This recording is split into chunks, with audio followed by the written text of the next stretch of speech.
नमस्कार प्यारे साथियों, आपका स्वागत है आपके प्यारे से परिवार परिणाम मंत्र में। आप सब कैसे हैं? आशा करती हूँ कि आप सब अच्छे होंगे और आपकी तैयारी भी बहुत अच्छे तरीके से चल रही होगी। जी बिल्कुल, प्रीति जी प्रणाम। जी अनीसा जी राधे राधे। सभी लोग आ जाइए जल्दी से, सभी लोग आ जाइए। शुरू करते हैं अपनी आज की क्लास को। जी सभी को वेरी वेरी गुड आफ्टरनून। जी सभी लोग कैसे हैं एक बार बताइएगा। सभी लोग अच्छे हैं? आपकी तैयारी कैसी चल रही है? किसी को कोई दिक्कत? जी राधे राधे सभी को, राधे राधे। जी बाकी सभी को भी। जी सीलू जी हर हर महादेव। सभी लोगों को एक बार क्लास शेयर कर दीजिए आप लोग भी। जी Sanjeet Kumar ji very very good afternoon. Silu जी हर हर महादेव, नमस्ते। साक्षी जी जी बिल्कुल, जिया जी, संजीत जी, सीलू जी, जितने भी लोग सभी लोग आते जाइए। विकास जी जी बिल्कुल, राम राम सभी को वेरी वेरी गुड आफ्टरनून, नमस्ते, हर हर महादेव, राम राम। जी बिल्कुल, शुरू करते हैं अपनी आज की क्लास को। और जैसा कि आपको पता है कि आज आपका कौन सा टॉपिक रहेगा, तो आज आपका रहेगा कंकाल तंत्र। कौन सा? कंकाल तंत्र। और उसमें से थोड़े से क्वेश्चन आपको जेनेटिक्स यानी कि आनुवंशिकी के भी मिलेंगे। तो दोनों के क्वेश्चन हैं, दोनों के कंकाल तंत्र के भी क्वेश्चन मिलेंगे और आनुवंशिकी के भी क्वेश्चन मिलेंगे। और जितना जैसा आपसे पूछा जाता है सेम उसी तरीके से क्वेश्चन है। ठीक है, जय जवाहर। आदित्य जी जी बिल्कुल, तो चलिए शुरू करते हैं। सभी लोग आ जाएंगे, आ जाएंगे, शुरू करते हैं। चलिए पहला क्वेश्चन देखिए। मनुष्यों में गर्दन सिर से किस प्रकार के जोड़ द्वारा जुड़ी होती है? बताइए। देखिए इसमें ज्वाइंट से क्वेश्चन पूछा गया है। किससे? ज्वाइंट से क्वेश्चन पूछा गया है कि गर्दन और सिर किस ज्वाइंट से जुड़ा होता है, ये बताना है आपको। बताइए कौन सा ज्वाइंट होता है? क्या वो कुंदक कलिका संधि जिसे बॉल सॉकेट ज्वाइंट के नाम से जाना जाता है, कब्जा संधि जिसे हिच के ज्वाइंट के नाम से जाना जाता है, या धुराग्र संधि? बताइए कौन सा हो जाएगा? अचल संधि?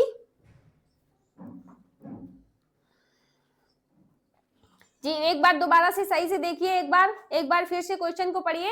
और बहुत ही रोज मैं जैसा क्लास स्टार्ट होने से पहले ही बता देती हूँ कि बहुत ही इत्मीनान से क्वेश्चन को पढ़ना है। ये नहीं कि जल्दी जल्दी जल्दी जल्दी आप बताएंगे, मैं थोड़ा सा धीमे करके चलूंगी, लेकिन आपको क्वेश्चन आते हुए गलत नहीं करना है। बहुत ही अच्छे से 2 बार क्वेश्चन को पढ़ना है, जहां समझना है आप पूछिएगा। जी ए वाले दोबारा से एक बार देखेंगे। कुंदक जो लोग बॉल और सॉकेट को कह रहे हैं, तो क्या आपका गर्दन और सिर, तो यहाँ पे कहाँ पे सॉकेट वाला हो जाएगा भाई? कहाँ पे सॉकेट हो जाएगा? कोई बात नहीं सीलू जी, कोई बात नहीं, आप बस देख लीजिए। अगर आप देख पा रही हैं क्लास को तब भी चलेगा, तब भी चलेगा अगर आप देख पा रही हैं तो देखिएगा यहाँ पे ये जितनी भी लिखी है आपको मैं सब समझाऊंगी। ठीक है, स्टार्टिंग के कुछ क्वेश्चन में मैं सारा का सारा एक्सप्लेन करूंगी ताकि आगे के जितने भी क्वेश्चन है वो आपके गलत ना हो पाए। तो एक एक करके समझिएगा पहले, एक एक करके समझिएगा पहले। इसका जो सही आंसर हो जाएगा वो क्या हो जाएगा? वो आपका सी नंबर हो जाएगा। किसकी तरफ चले जाइए? सी नंबर आपका सही आंसर हो जाएगा। धुराग्र ज्वाइंट हो जाएगा इसमें। ठीक है, ये क्या गर्दन और सिर को जोड़ता है। ये किसको जोड़ता है? ये गर्दन को, गर्दन और किसको? सिर को जोड़ता है।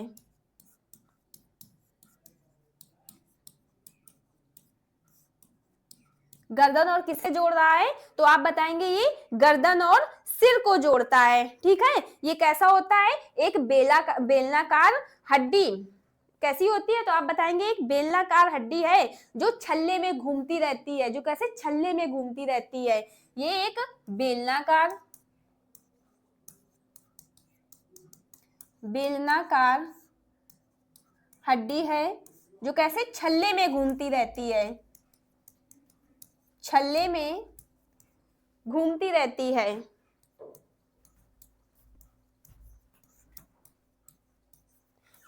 तो इसका सही आंसर सी नंबर हो जाएगा। जी बिल्कुल सी नंबर हो जाएगा।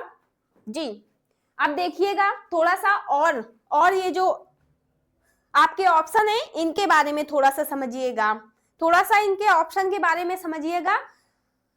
बॉल एंड सॉकेट के बारे में अगर मैं बात करूं तो इसमें क्या होता है? एक सिरा बॉल के जैसा और दूसरा सिरा सॉकेट के जैसा होता है। इसमें क्या होता है? इनका एक सिरा बॉल जैसा बॉल जैसा, और दूसरा सिरा कैसा, सॉकेट के जैसा, सॉकेट के जैसे।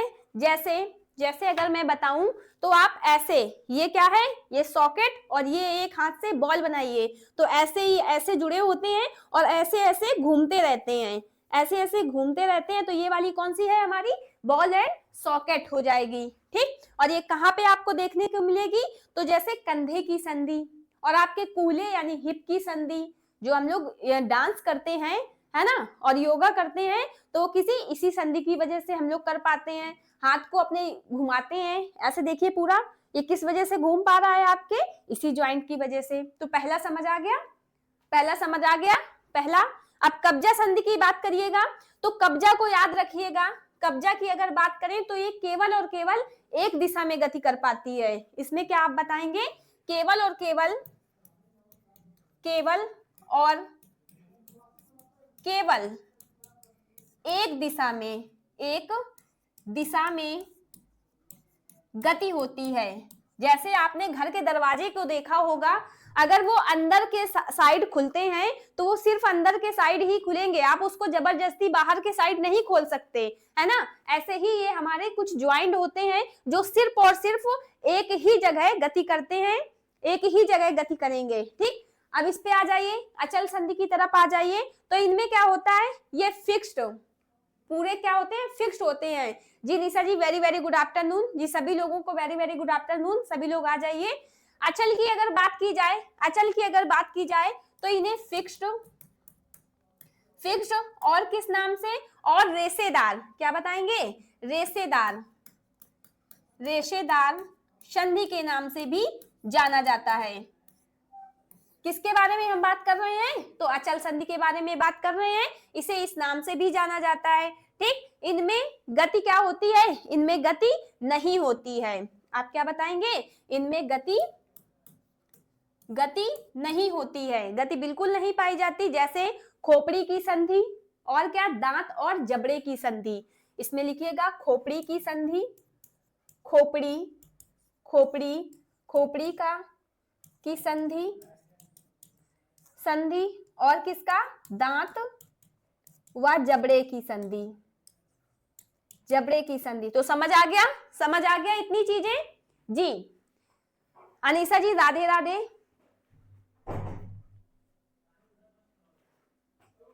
है ना जी, बिल्कुल।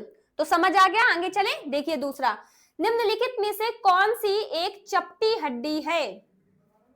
आज क्वेश्चन ज्यादा नहीं है लेकिन एक्सप्लेन बढ़िया से करेंगे आज, क्योंकि ज्यादा नहीं है तो अच्छे से समझेंगे चीजों को, ठीक है ना जी। टखने की हड्डियां, एंकल बोन्स या श्रेणी, जिसे पैल्विक हड्डी या बोन्स के नाम से भी जाना जाता है, या कलाई की हड्डी, या पसलियां, रिप्स हो जाएंगी, बताइए रिप्स हो जाएंगी क्या। चपटी हड्डी की बात की गई है, चपटी हड्डी, चपटी हड्डियां कौन सी होती हैं, तो कलाई की भी नहीं होंगी, आपकी कलाई की भी नहीं होंगी। तो देखिएगा यहाँ पे आपसे पूछी गई है, या इसका अगर हम सही ऑप्शन की बात करें, इसका सही ऑप्शन की अगर बात की जाए कि इसका सही ऑप्शन क्या हो जाएगा, तो आपका सही ऑप्शन देखिएगा, ये जो है आपका, एक सेकेंड,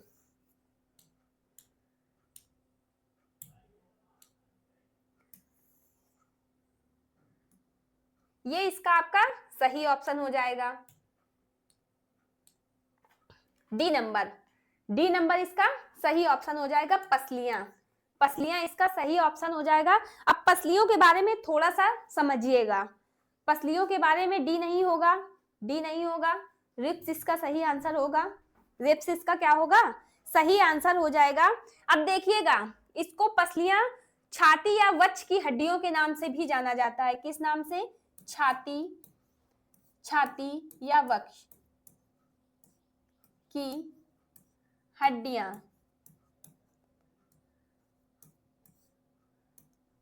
हड्डियों की संख्या, ये बहुत पूछा जाता है, संख्या। तो आप क्या बताएंगे, अगर पसलियों की बात की जाएगी, अगर केवल और केवल पसलियों की बात की जाएगी, तो आपको बताना है इनकी संख्या कितनी हो जाएगी, 24 हो जाती है, 24 कैसे, 12 प्लस 12, 12 एक साइड और 12 दूसरे साइड।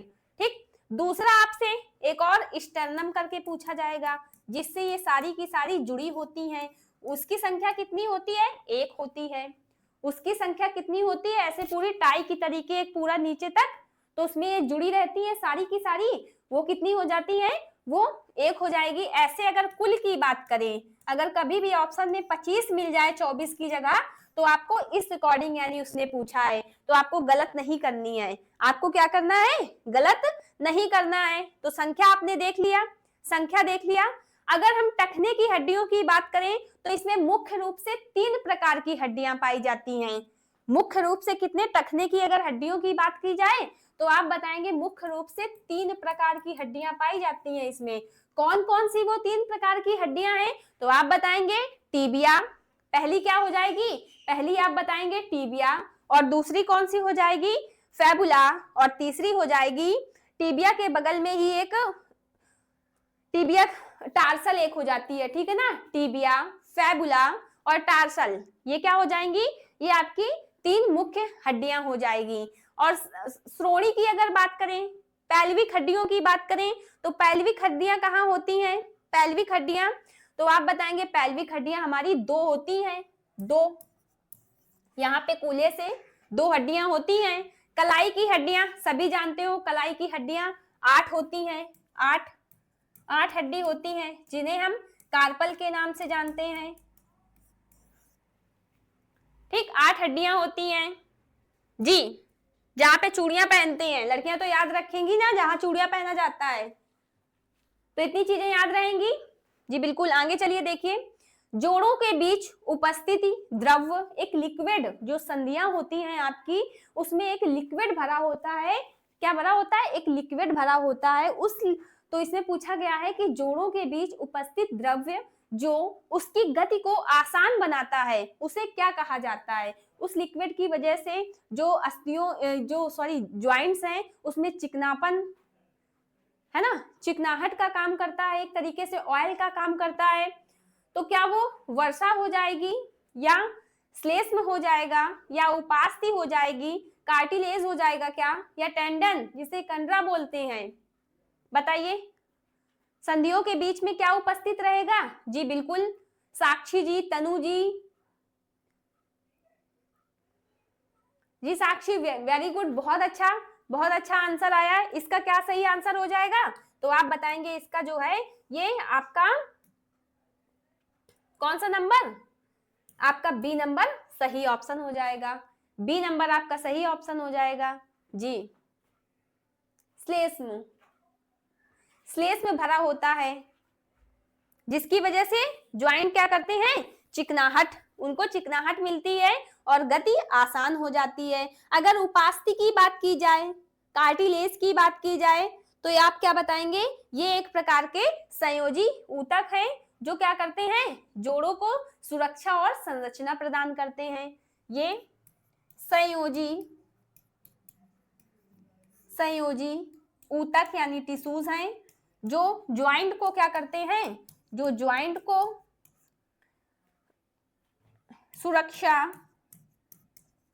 सुरक्षा और क्या कर रहे हैं, संरचना प्रदान करते हैं, याद रखिएगा। अगर कंडरा की बात करें, टेंडन की बात करें, तो टेंडन क्या करता है, सभी जानते हो, ये पेशी से किसको जोड़ता है, ये पेशी से हड्डी को जोड़ता है, पेशी टू हड्डी, यानी पेशी से हड्डी को जोड़ता है, पेशियों से हड्डियों को जोड़ा जाता है जी। तो किसी को कोई दिक्कत यहां तक समझ आ रहा है सारे जी, इसलिए ये पॉइंट समझा रहे हैं ताकि आपको समझ आ जाए अच्छे से, जाके आगे आपको दिक्कत ना हो जी। बी हो जाएगा। अगला देखिएगा, मानव शरीर के किस भाग में चवर्णिका मांसपेशी स्थित होती हैं, हाथ में, जांग में, जबड़ा में या छाती में, चौथे का बताइए।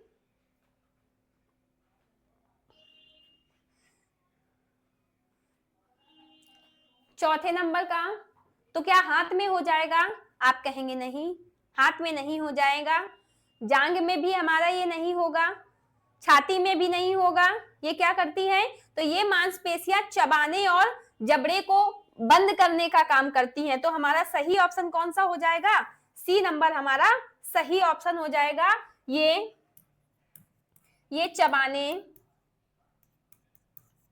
चबाने और जबड़े को बंद करने में मदद करती हैं।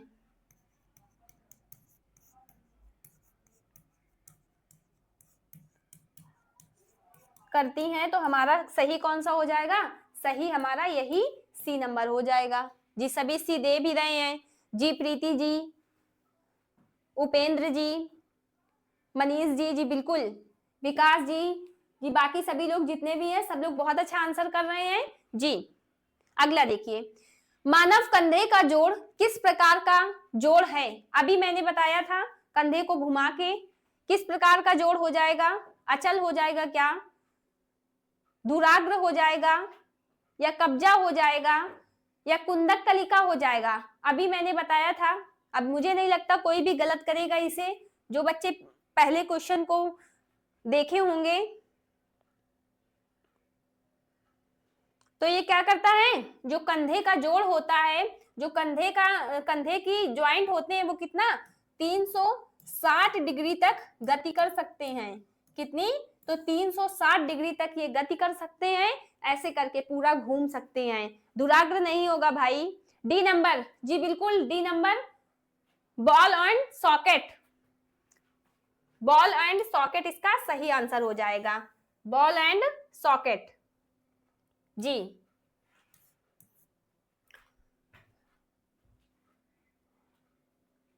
जी वेरी गुड, बहुत अच्छे जी, सभी का आंसर सही आया है। और गति कितना है? ये 360 डिग्री तक घूम सकते हैं, कभी भी अगर पूछ ले तो। आगे देखिएगा, मानव हाथ में कुल कितनी हड्डियां होती हैं? 27, 21, 14, 17। मानव के जो हाथ होता है उसमें हैंड में पूछा गया है कि कितनी बोन्स होती हैं। हाथों की हड्डियों की संख्या आपसे पूछी गई है, कितनी होती हैं? तो ध्यान से इस क्वेश्चन को देखिएगा, ध्यान से इस क्वेश्चन को देखिएगा। तो मानव शरीर की अगर बात की जाए, मानव शरीर में हाथ की हड्डियों की तो टोटल कितनी होती हैं?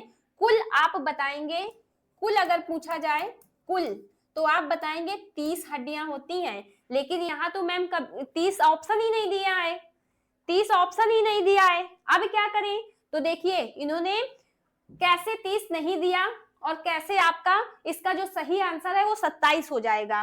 सही आंसर की अगर बात करें तो वो 27 हो जाएगा, लेकिन इनके अकॉर्डिंग भी आंसर सही है। अब मैं बताऊंगी क्यों सही है, क्यों सही है इनके अकॉर्डिंग ये आंसर। तो देखिएगा, हमारे हाथ में जो 3 हड्डियां होती हैं वो बड़ी हड्डियां होती हैं, यहां से लेके पूरी यहां तक ये पूरी बड़ी हड्डियां होती हैं। तो ये लोग 3 हड्डियों को नहीं जोड़ते हैं और बाकी जो छोटी हड्डियां हैं उनको जोड़ते हैं सिर्फ। देखिएगा कौन कौन सी हड्डियां।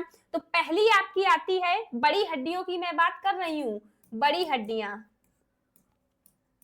बड़ी हड्डी कौन कौन सी है?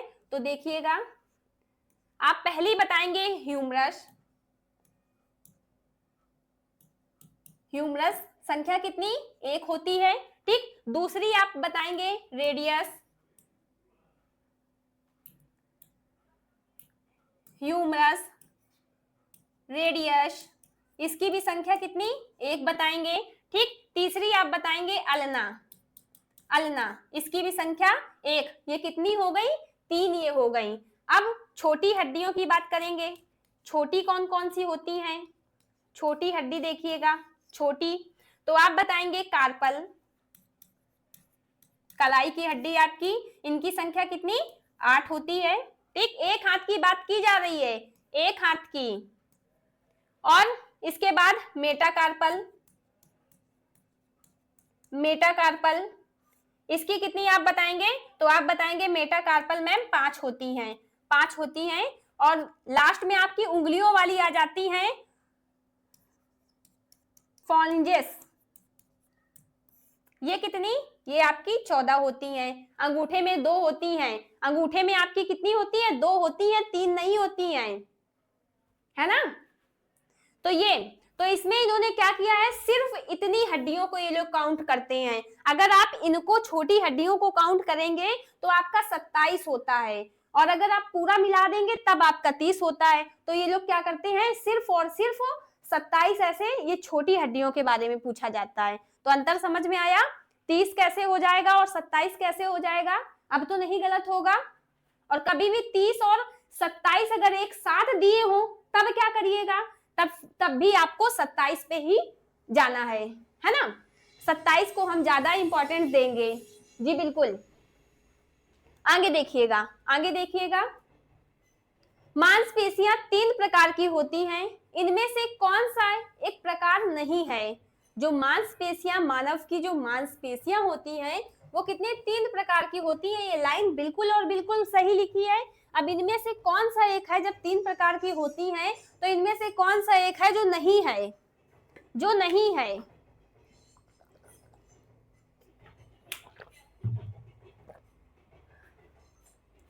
तो इस क्वेश्चन को भी अच्छे से समझिएगा। पहली लाइन, मानव की अगर मांसपेशियों की बात की जाए तो आपको बताना है 3 प्रकार की होती हैं।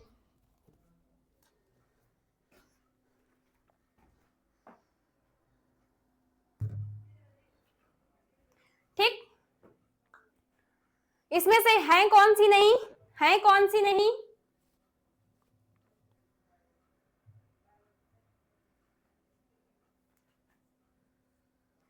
बताइए कौन सा सही हो जाएगा। ए नंबर, वेरी गुड।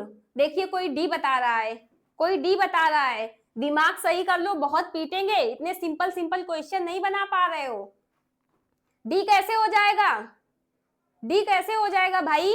देखिए अगर इस क्वेश्चन के अकॉर्डिंग अगर आंसर की बात करें तो आपका आंसर क्या हो जाएगा, ए नंबर आपका बिल्कुल सही आंसर हो जाएगा। जो बच्चे ए बता रहे हैं वेरी गुड, बहुत अच्छे। ठीक है, अब ये होती कौन कौन सी है, तो ये तीनों जो आपको दिख रही हैं ये क्या है, आपके मांसपेशियों के प्रकार हैं 3। अब इनको अलग अलग नाम से भी जाना जाता है। अफसारी जी वेरी वेरी गुड आफ्टरनून। इनको अलग अलग नाम से भी जाना जाता है, देखिएगा कैसे। तो पहला आपको देखने को मिलेगा, पहला आपको ऐच्छिक पेशी, ऐच्छिक, ऐच्छिक पेशी। अब कहेंगे ऐच्छिक पेशी तो कहीं दिया ही नहीं है। अरे भैया ऐच्छिक नहीं दिए तो कंकाली तो दिए हैं, कंकाली तो दिए हैं। तो आप क्या कहेंगे, ऐच्छिक हो या कंकाली पेशी हो, इसी को बोला जाता है कंकाली पेशी हो, या इसे ही रेखित पेशी के नाम से भी जाना जाता है। किस पेशी के नाम से, रेखित। ये सारे के सारे किसके, कंकाली पेशी के ही नाम हैं।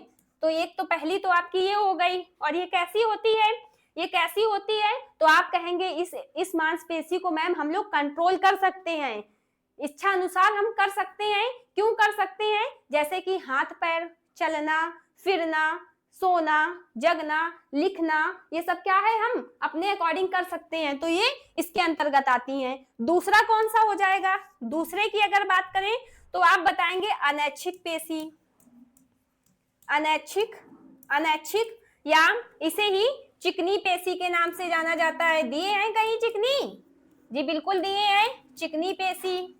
ये कहाँ पे होती हैं, ये आपके आंतरिक अंगों में देखने को मिलती हैं, जैसे पाचन अंग हो गए, श्वसन नली हो गई, ये सब क्या है, ये सब आपके अनैच्छिक पेशियों में आ जाते हैं। क्या आप इन सारी क्रियाओं को कंट्रोल कर सकते हैं, नहीं कर सकते ना। अपने इच्छा अनुसार क्या पाचन कर सकते हैं, नहीं कर सकते ना जी। एक ही वोट में विजेता बने, अच्छा ठीक है। तो ये अब तीसरा कौन सा आ जाएगा, तो याद रखिएगा ये पाचन अंगों में, आंतरिक अंगों में आपको ये चिकनी पेशी देखने को मिलती हैं। अब आ जाती है आपकी तीसरी नंबर की हृदय पेशी है। किस कौन सी, हृदय पेशी है। ये केवल और केवल आपको हृदय में देखने को मिलती है, और ये भी क्या है, एक प्रकार का अनैच्छिक पेशी का, अनैच्छिक पेशी का ही प्रकार है, क्योंकि हम अपने हृदय को भी कंट्रोल नहीं कर सकते, इनकी गतिविधियों को भी कंट्रोल नहीं किया जा सकता।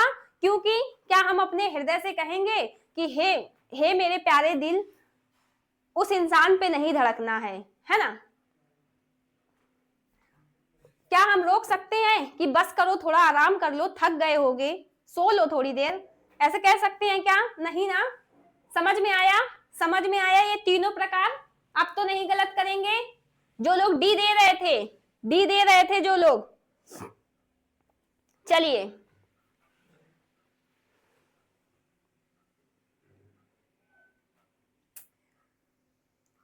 आठवां देखिए, अधिकांश जानवरों में गति या मोशन निम्नलिखित में से किन तंत्रों की संवहनी गतिविधि द्वारा या होती है? बताइए। केवल कंकाल और तंत्रिका तंत्र के द्वारा, या केवल पेशी के द्वारा, या पेशियां, कंकाल और तंत्रिका तंत्र, या केवल तंत्रिका तंत्र? बताइए। किसी एक का सहयोग है इसमें या सभी का? नेहा जी मैसेज डिलीट क्यों कर दिया?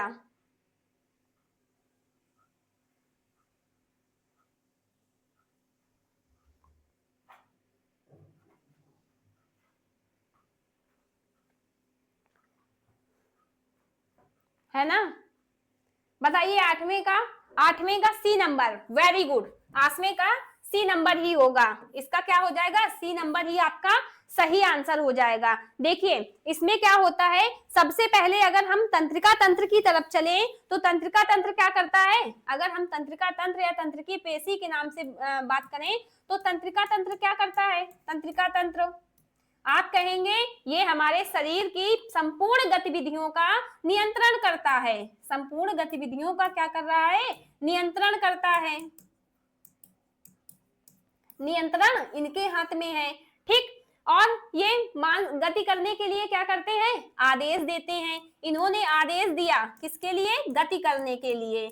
गति करने के लिए अब गति करेगा कौन? तो आप बताएंगे पेशीय तंत्र, पेशीय तंत्र और कंकाल तंत्र। कंकाल तंत्र मिलकर क्या करेंगे? गति करने के लिए जिम्मेदार होते हैं। ये दोनों मिलकर गति करते हैं। तो किसका? तीनों का योगदान है, तीनों का योगदान है ना, तो सी नंबर हो जाएगा। चलिए फाइनली मेरा भी सही हो गया जी, बिल्कुल अच्छे से दिमाग लगा के करेंगे तो सही हो जाएगा भाई। पूरा का पूरा नियंत्रण हमारा कहाँ पे? तंत्रिका तंत्र पे होता है। अब तंत्रिका मांसपेशियों को आदेश देगी, मांसपेशियां और कंकाल तंत्र मिलकर क्या करेंगे? गति करेंगे। उसने कहा कि चलना नहीं है, अगर आपके मस्तिष्क ने कह दिया कि चलना नहीं है तो क्या आप चल पाएंगे? कतई नहीं चल पाएंगे, उठ ही नहीं पाएंगे, है ना। आगे देखिएगा, आगे देखिएगा। एक वयस्क मानव शरीर में कुल कितनी हड्डियां होती हैं? कैसे बच्चों जैसे क्वेश्चन है बच्चों जैसे। 16, 296 या 206 या 156? 156 बताइए। अगर हम आपसे क्वेश्चन और पूछे कि हड्डियों का या कंकाल तंत्र का अध्ययन किसमें किया जाता है? बताइए। हड्डियों का या कंकाल का अध्ययन, या कंकाल का अध्ययन किसमें किया जाता है? इसकी स्टडी को क्या कहते हैं? सी जी, वेरी गुड, बहुत अच्छे। इसका आंसर क्या हो जाएगा? इसका आंसर सी नंबर ही सही होगा। और इसके साथ और कुछ देखिएगा, अगर कभी भी संख्या की बात की जाए, संख्या की अगर कभी भी बात की जाए तो आपसे 3 तरीके से वो पूछता है। किसने बताया? साक्षी जी, ऑस्टियोलॉजी, वेरी गुड, बहुत अच्छे।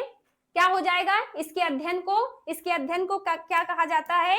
ऑस्टियोलॉजी में हड्डियों या अस्थियों का अध्ययन किया जाता है। जिसको ना पता हो लिख ले, जिसको ना पता हो लिख ले। देखिएगा, अगर संख्या की बात करें तो आपसे 3 तरीके से पूछता है कि वयस्क में कितनी होती हैं। तो अगर वयस्क की बात करें, वयस्क की, तो आपको बताना है 206, ठीक है। नवजात शिशु की आपकी बात करेगा, एक नवजात शिशु की बात करेगा और एक बाल्यावस्था में बात करेगा। बाल्यावस्था में कितनी होती हैं हड्डियां? बाल्यावस्था में तो वयस्क सभी को पता होता है 206 होती हैं। नवजात शिशु की अगर बात करें तो आपको बताना है 300। क्या बताएंगे? 300। और बाल्यावस्था में 270। याद रखिएगा इस संख्या को याद रखिएगा जी। इस संख्या को याद रखिएगा, ये ऐसे पूछा जाता है। अगर कभी भी पूछ लिया जाए कि जो अस्थियां हैं, जो हड्डियां हैं, वो किन कोशिकाओं से मिलकर बनी होती हैं, तब बताइए किसी को पता है वो किन कोशिकाओं से मिलकर बनी होती हैं? जो हमारी हड्डियां होती हैं, हड्डियां, ये किन कोशिकाओं से मिलकर बनी होती हैं? तो आप बताएंगे ऑस्टियोब्लास्ट कोशिकाओं से मिलकर बनी होती हैं। लिखिएगा, ऑस्टियोब्लास्ट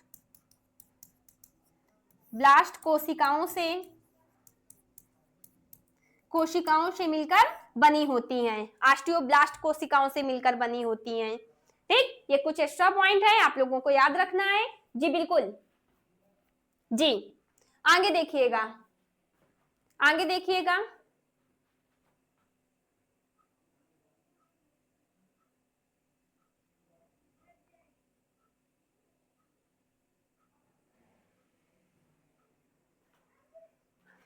मानव शरीर में सबसे लंबी हड्डी कौन सी है? टीबिया है क्या, पटेला है, या स्टर्नम, या फीमर? तो बिल्कुल टाइम लगाने वाला क्वेश्चन है ही नहीं, है ही नहीं। सभी बचपन से ही पढ़ते आ रहे हैं कि हमारी सबसे जो मानव शरीर की लंबी हड्डी है वो कौन सी? उर्विका।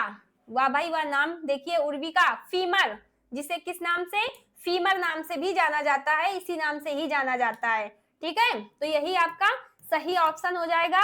और ये क्या है, आप क्या बताएंगे, ये कहाँ पे पाई जाती है? तो आप बताएंगे ये जांग में पाई जाती है और कूल्हे से लेकर घुटने तक रहती है। कहाँ पे? ये जांग में, जांग में पाई जाती है। और कहाँ पे? कहाँ से लेकर? कूल्हे से लेकर, यानी हिप से लेकर पूरे घुटने तक, घुटने तक रहती है। जी D number, very good, D number, D number, D number, D number, जी बिल्कुल डी हो जाएगा। आगे देखिएगा, पेशीय तंत्र का वह कौन सा भाग है जो हड्डी को हड्डी से जोड़ता है? अभी मैंने बताया था, टेंडन हो जाएगा, मसल्स हो जाएगा, या कार्टिलेज हो जाएगा, या लीगामेंट हो जाएगा? जी विकास जी, जांग में होती है, कूल्हे से लेकर पूरा टांग अपने घुटने तक। कूल्हे यानी हिप को बोलते हैं, हिप को, ठीक है, जहां से हम लोग पैंट वगैरह पहनते हैं।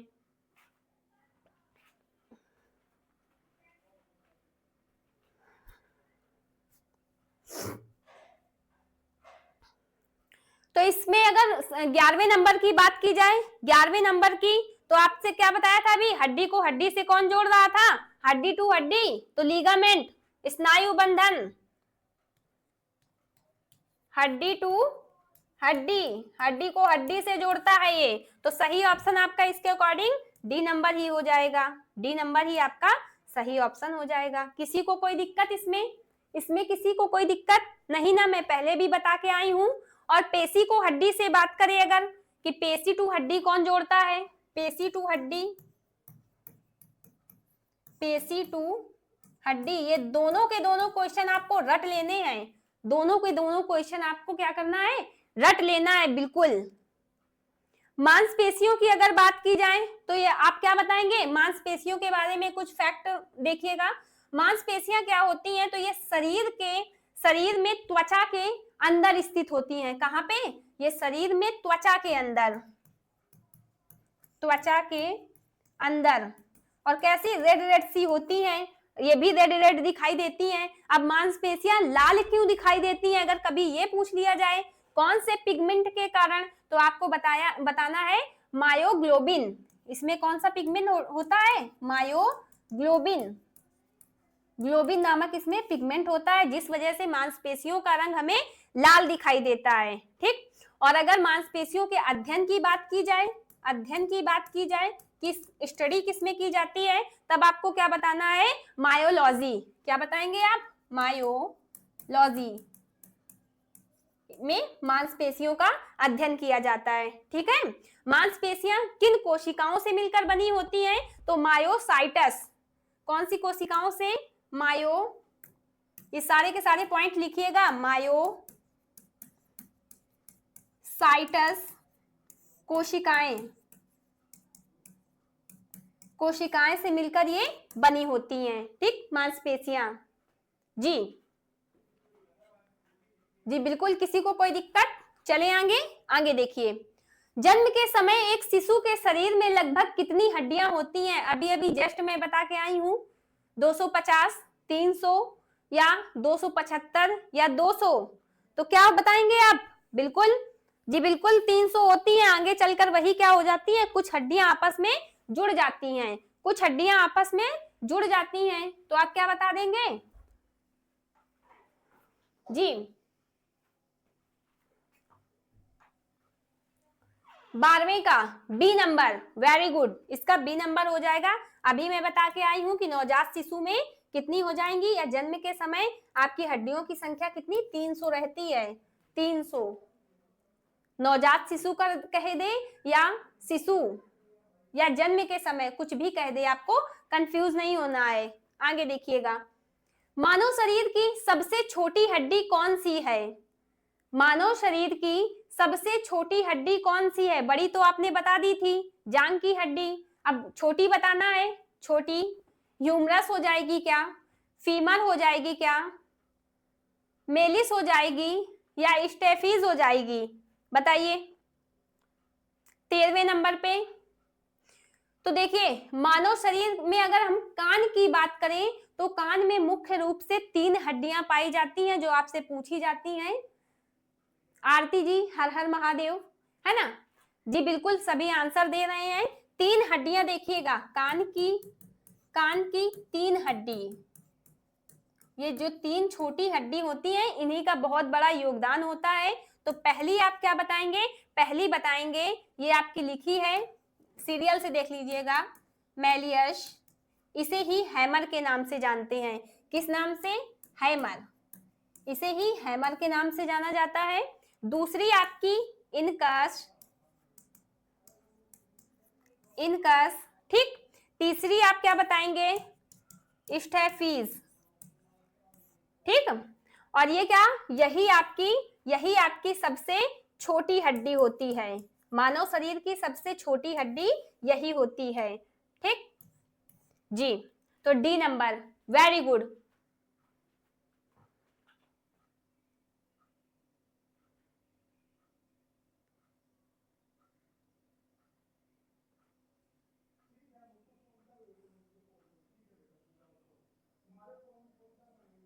चंजर रिबेल, ये क्या आप चाइना से आए हैं क्या? ये क्या है? आज गुस्साई है क्या? जवाब नहीं देती भाई, क्या क्या पूछा आपने? डी नंबर इसका सही ऑप्शन हो जाएगा। डी नंबर इसका सही ऑप्शन हो जाएगा।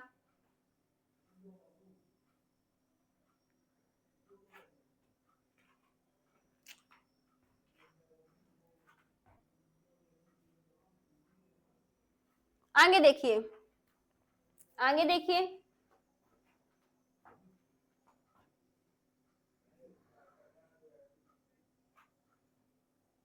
जब आप फालतू के टाइम में बातें करेंगे तो पीछे चले ही जाएंगे। किसी जीव के प्रत्येक लक्षण निम्नलिखित में से किसके द्वारा प्रभावित होता है? देखिए, अब यहाँ से आपके आनुवांशिकता के जो आनुवांशिक चैप्टर होता है ना, उसके क्वेश्चन कुछ आपको मिलेंगे जी।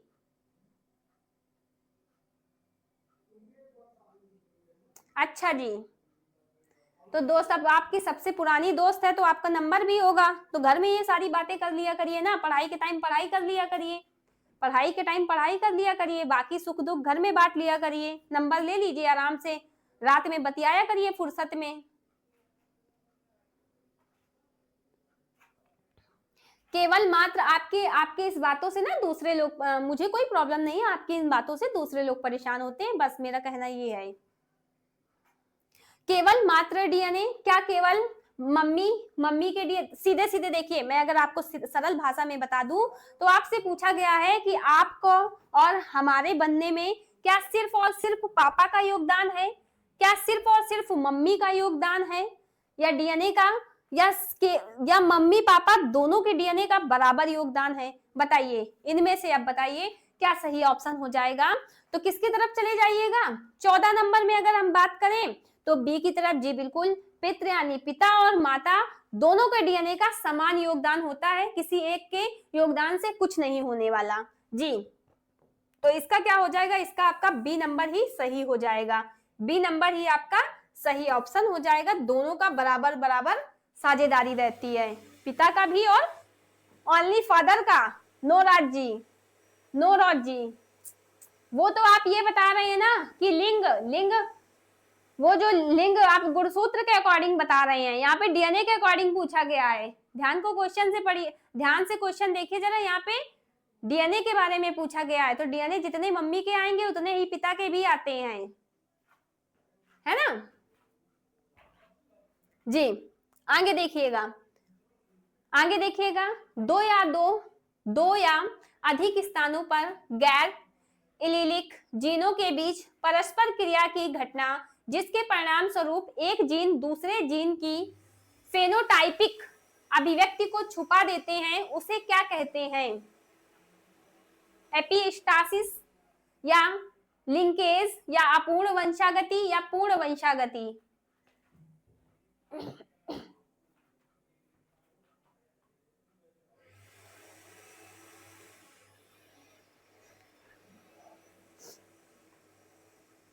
बताइए।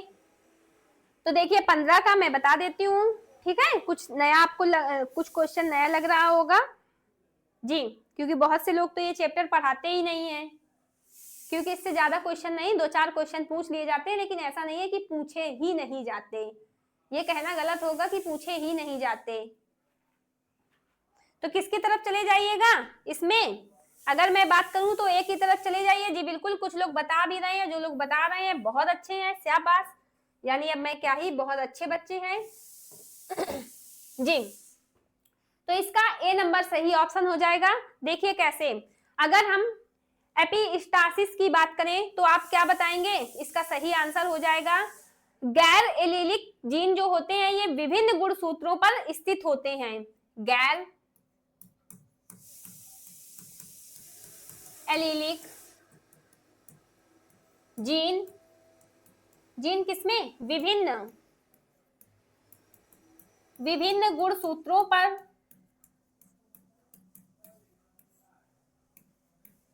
स्थित होते हैं, स्थित रहते हैं, ठीक, ये लाइन को लिखिएगा, स्थित रहते हैं। और अगर हम एपिस्टासिस की बात करें तो ये 2 प्रकार के होते हैं। ये कितने टाइप से होते हैं? ये 2 टाइप के होते हैं। एक होता है प्रभावी और दूसरा क्या होता है? अप्रभावी। दूसरा क्या बताएंगे? दूसरा अप्रभावी होता है, याद रखिएगा इसे, ए नंबर हो जाएगा। आगे, मेंडल के किस नियम के अनुसार एक द्विगुणित डिप्लॉयड जीव अपनी संतानों को किसी लक्षण के लिए यादृच्छिक रूप से चयनित एक एलील प्रदान करता है जिससे संतान को प्रत्येक माता पिता से एक एलील प्राप्त होता है? बताइए। स्वतंत्र वर्गीकरण का नियम है क्या ये, या युग्मित कारक नियम है, या प्रभुत्व का नियम है, या पृथक्करण का नियम है? मेंडल के नियम से ये पूछा गया है।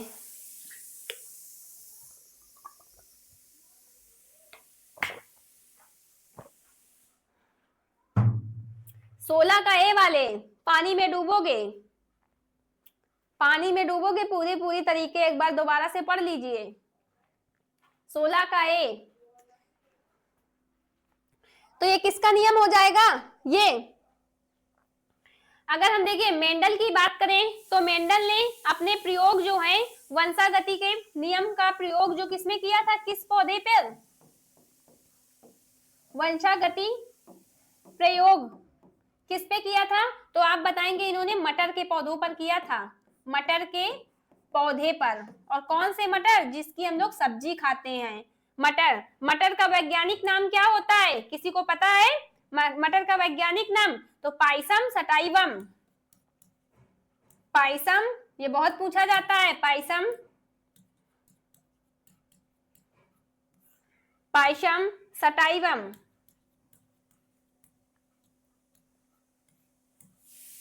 ठीक, ये इसका वैज्ञानिक नाम होता है।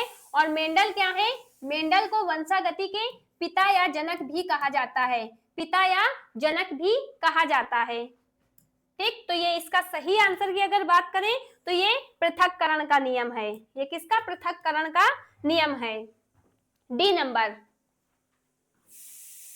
सब में कोई एक मैम, जी बिल्कुल, एक तो होगा ही, एक तो होगा ही। इतने ऑप्शन आपको याद रखने हैं, इतने क्या करने हैं, इतने पॉइंट ये याद रखने हैं। आगे देखिएगा, ग्रेगर जॉन मेंडल ने किस जीव पर, तो यहाँ पे जीव नहीं होगा, ठीक है, आनुवांशिकता के सिद्धांतों को समझाने के लिए प्रयोग किया था। यहाँ पे जीव नहीं है भाई, यहाँ पे क्या है, यहाँ पे आपका जीव ना होके पौधे हैं। क्या है यहाँ पे? जीव नहीं होगा।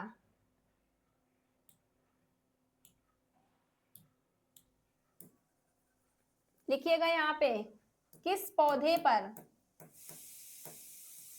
किस पौधे पर आनुवांशिकता के सिद्धांतों को समझाने के लिए प्रयोग किया था? मूंगफली, मटर का पौधा, गुल अबसा,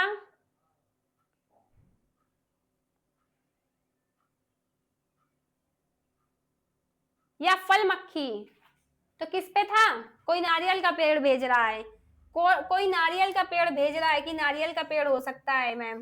अरे भाई, अभी अभी बता के आए हैं, नारियल आरियल कुछ नहीं होगा। बी नंबर, मटर का पौधा, पाइसम सैटवम, जी बी नंबर हो जाएगा इसका। P plant. मटर में यदि एक शुद्ध लंबा पौधा, शुद्ध लंबे पौधे को किससे डिनोट किया था? तो क्या बताएंगे? कैपिटल टी से। एक बौने पौधे को स्मॉल टी से के साथ संकरण करता है, तो F2 पीढ़ी में शुद्ध लंबे पौधे और बौने पौधे का अनुपात क्या होगा? तो देखिए, इसमें दो तरीके से आपसे क्वेश्चन पूछा जाता है, दोनों आपको रट लेना है। दो तरीके से आपका इसमें क्वेश्चन पूछा जाता है और दोनों क्या करना है? आपको रट लेना है। अगर शुद्ध लंबा यानी कैपिटल टी और बौना पौधा स्मॉल टी का अनुपात पूछे तो आपको क्या बताना है? 1:1 बताना है, 1:1। अगर लंबे पौधे, किसका? लंबे पौधे से बौने पौधों का अनुपात पूछ ले, अनुपात तो तब आपको बताना है 3:1। तो इसमें क्या पूछा है? इसमें पूछा है शुद्ध लंबा पौधे से बौने पौधे का अनुपात पूछा है, तो इसमें हो जाएगा 1:1। ये दो आपको याद रखने हैं, यही दो पूछे जाते हैं, है ना जी, यही दो पूछे जाते हैं। आगे देखिएगा, रट लीजिएगा इन दोनों को। निम्नलिखित में से कौन सा कथन आनुवांशिक रूप से परिवर्तित जीवों के संदर्भ में सही नहीं है? चलिए, छोटा होगा, मैं पढ़ देती हूँ। इस तकनीक में एक जीव से जीन को अलग कर दूसरे जीव की कोशिका में प्रविष्ट किया जाता है, ठीक है, इसमें सही नहीं है, छांटना है, तो ये सही है। इस तकनीक का उपयोग केवल पौधों में किया जाता है क्या? बिल्कुल नहीं, ऐसा नहीं होता है कि केवल और केवल पौधों में किया जाता है।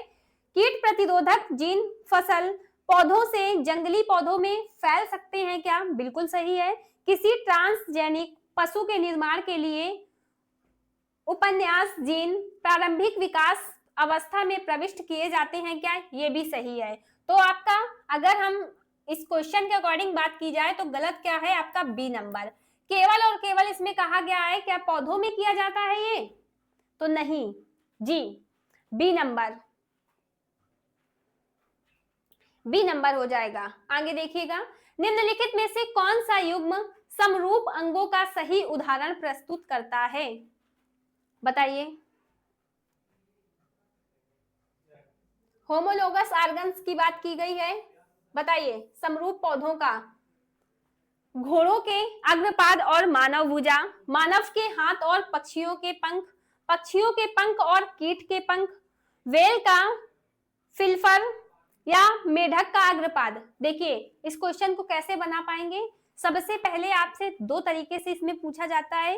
एक आपको पूछा जाता है समरूप अंग, जो कि आपसे पूछा गया है, और एक आपसे पूछा जाता है समजातीय अंग। तो सबसे पहले समरूप अंग को देखिएगा, अंग क्या होते हैं, और दूसरा समजातीय अंग। दोनों में बस थोड़ा सा अंतर होता है, दोनों में बस थोड़ा सा अंतर होता है। देखिए क्या अंतर होता है। तो समरूप अंग की अगर बात की जाए, इसमें समजातीय अंग की, सबसे पहले समजातीय अंग को देखिएगा। इसमें क्या होती है, इसमें किसी भी जीव की संरचना क्या होती है, संरचना इसमें संरचना समान होती है। संरचना कैसी रहती है, समान रहती है, लेकिन उनमें कार्य जो है, कार्य कैसे होंगे, कार्य अलग अलग होते हैं, अलग अलग। किसी जीव में संरचना, दो जीवों में संरचनाएं समान होंगी, लेकिन उनके कार्य क्या है, अलग अलग होंगे। अगर हम समरूप अंग की बात करें तो इसमें क्या बताएंगे, इसमें जो संरचना है वो अलग अलग होती है। संरचना कैसी रहेगी, अलग अलग, अलग अलग रहेगी। और कार्य कैसे रहेंगे, कार्य इसमें समान रहते हैं। तो आप देख लीजिए, कार्य इसमें समान रहते हैं, इसके अकॉर्डिंग देख लीजिए। तो इसके अकॉर्डिंग आप क्या कहेंगे कि क्या हो जाएगा आपका ए नंबर, घोड़े के अग्रपाद और मानव की भुजा। क्योंकि आपसे समरूप अंगों के बारे में पूछा है, तो आप क्या देख रहे हैं, संरचनाएं कैसी होती हैं, घोड़े का अग्रपाद, आगे के जो पैर हैं, और मनुष्यों का जो भुजा है, इनका संरचना कैसी है, समान नहीं है, लेकिन दोनों का काम क्या है, एक ही है, दोनों का काम एक ही है। तो इसका सही आंसर क्या हो जाएगा, ए नंबर हो जाएगा। ए नंबर इसका सही आंसर हो जाएगा, ए नंबर। जी बब्बू तब्बू जी, जी बिल्कुल सही हो जाएगा, ए नंबर। आगे देखिएगा, आगे देखिए, प्रकृति चयन के लिए निम्नलिखित में से कौन सी स्थिति आवश्यक नहीं है, कौन सी स्थिति आवश्यक नहीं है। अच्छा, नाम भी आप लोग बहुत ही गजब गजब के रखे रहते हैं, है ना। बी का लाइन लगा दिया था सबने, जी बिल्कुल। आप लोग और मैं आके सीधे दिल पे पत्थर मार देती हूँ, है ना। जब मैं क्वेश्चन को समझाती हूँ तो सबके दिल में पत्थर लग जाता है, अरे यार ये नहीं होना था। जी बिल्कुल, मेरा काम ही यही है, दिल तोड़ना, इसीलिए हम जाने ही जाते हैं। जी तो चलिए इसको पढ़ते हैं। आवश्यक नहीं है, इसमें पूछा गया है प्रकृति चयन के लिए निम्नलिखित में से कौन सी स्थिति आवश्यक नहीं है।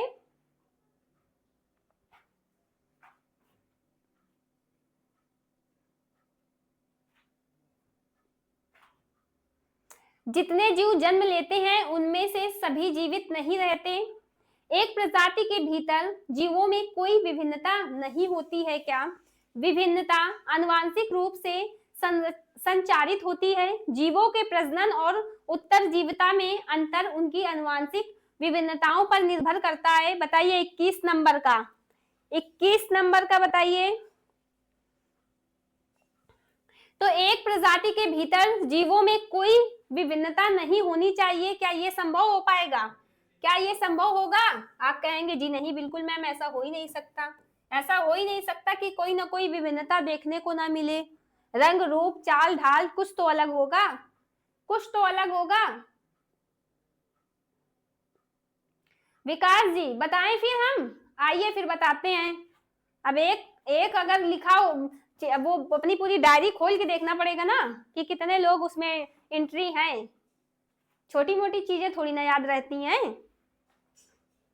चलिए आगे देखिए, एक ही जीन की विभिन्न किस्मों को क्या कहा जाता है।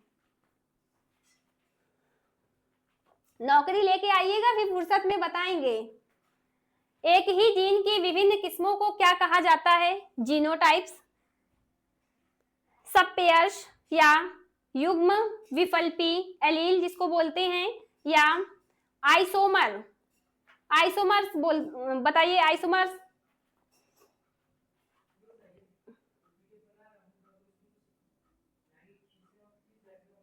है ना। हाँ आप ये मेरे लिए छोटी मोटी चीजें हैं, और बड़ी चीजों को दिमाग में रखा जाता है, ये सब छोटी मोटी चीजों को दिमाग से उतार दिया जाता है। जो डिस्टर्ब करे उसे दिमाग से हटाओ, दिमाग से हटाओ, क्लास से हटाओ। चलिए 22वें की तरफ आ जाइए। 22वें में तो अगर हम जीनोटाइप्स, इसमें सही क्या हो जाएगा, तो इसमें सही आप करिएगा जीनोटाइप्स, सही हो जाएगा जीनोटाइप्स, इसका सही आंसर हो जाएगा। और ये कैसे बनते हैं, कैसे बनते हैं, तो एलील के संयोजन से, एलील के संयोजन से बनते हैं,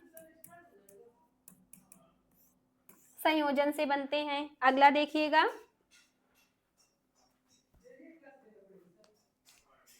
जी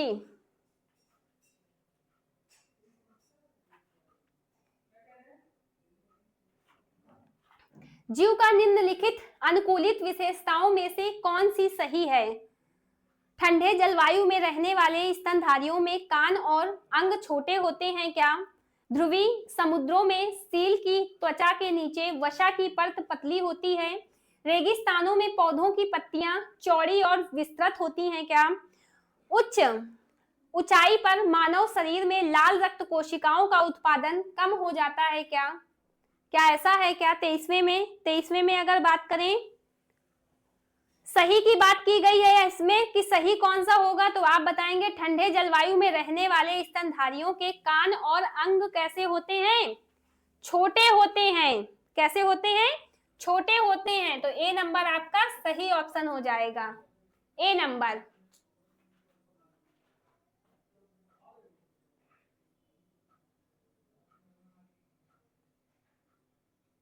अरे भाई, एक तो हम तुम्हारा नाम नहीं, ये जो चाइनीज वाला नाम रखे हो ना, थोड़ा सा सुंदर सा नाम रख लीजिए। मुझे इस चीज से प्रॉब्लम है ही नहीं है कि आप लोग बात क्यों करते हैं।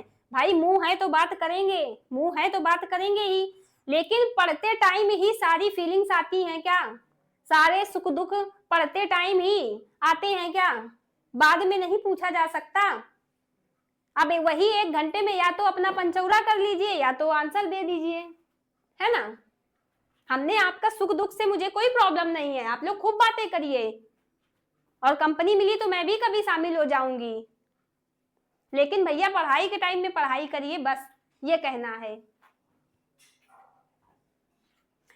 आम का वैज्ञानिक नाम मैग्नीफेरा इंडिका एल है, बिल्कुल सही। इंडिका शब्द निम्नलिखित में से किसके लिए प्रयुक्त होता है। वंश के लिए, जीनस के लिए, या सामान्य नाम है इनका, एक कॉमन नेम है क्या, या स्पीसीज नेम है क्या इनका, प्रजाति नाम है क्या, या ऑब्जेक्टिव नाउन है। भैया यहाँ नाउन प्रोनाउन कहां से आ गए, नाउन प्रोनाउन कहां से आ गए। क्रोकोडाइल, अच्छा ठीक है, लग भी रहे हो आप क्रोकोडाइल।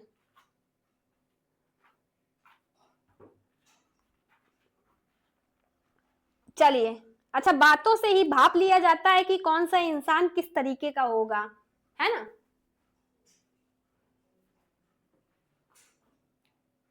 क्योंकि मैंने सीडीपी पढ़ी है।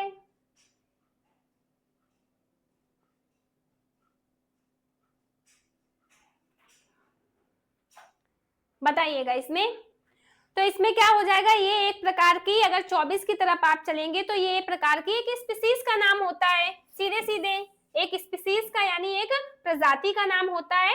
तो सीधे सीधे सी पे चले जाइए, सी पे चले जाइए। चलिए जी, बिल्कुल अच्छा है, बिल्कुल अच्छा है, मुझे कोई प्रॉब्लम नहीं है। आप लोग ऐसे मत करिए कि मुझे कोई प्रॉब्लम होती है। भाई आप लोग बातें करिए, मुंह है तो बातें करेंगे, लेकिन गलत टाइम पे गलत चीजें नहीं की जाती हैं,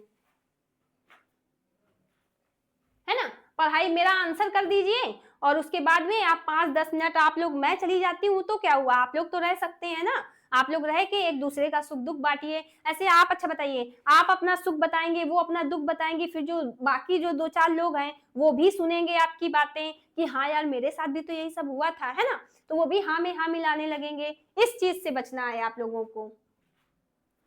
आगे देखिएगा, संगठित रूप से अंतरिक्ष में व्यवस्थित लघु पैलिंड्रोमिक पुनरावृत्तियां किसके संबंधित हैं? बताइए, जीन संपादन पद्धति के, या एक मार्गदर्शक डीएनए डिजाइन करना, या नॉर्मन मारियस और स्टेनली कोहेन द्विस्तरीय टूट फूट और टेम्पलेट निर्देशित आरएनए मरम्मत।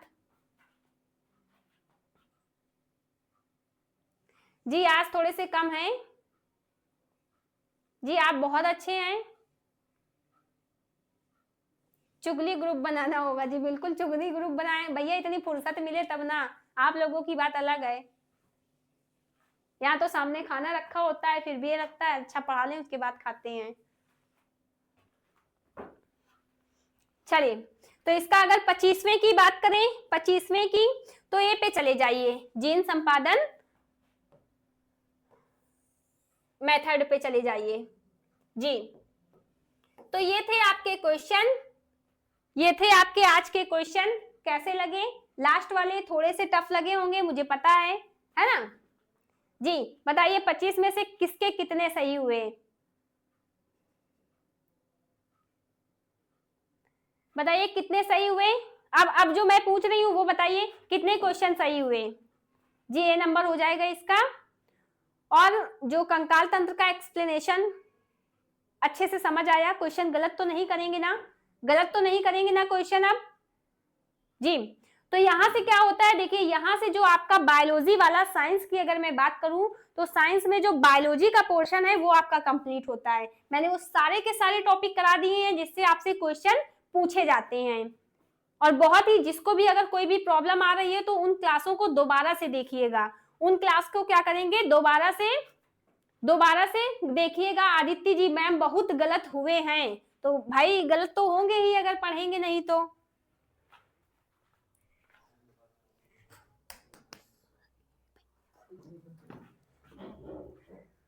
ठीक जी।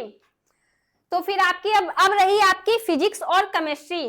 तो आपको फिजिक्स और केमिस्ट्री 1-2 दिन में बता दिया जाएगा, ठीक है, कि कब से क्लासें होंगी। चलिए अपना ख्याल रखिएगा, मिलते हैं अगली क्लास में। Thank you.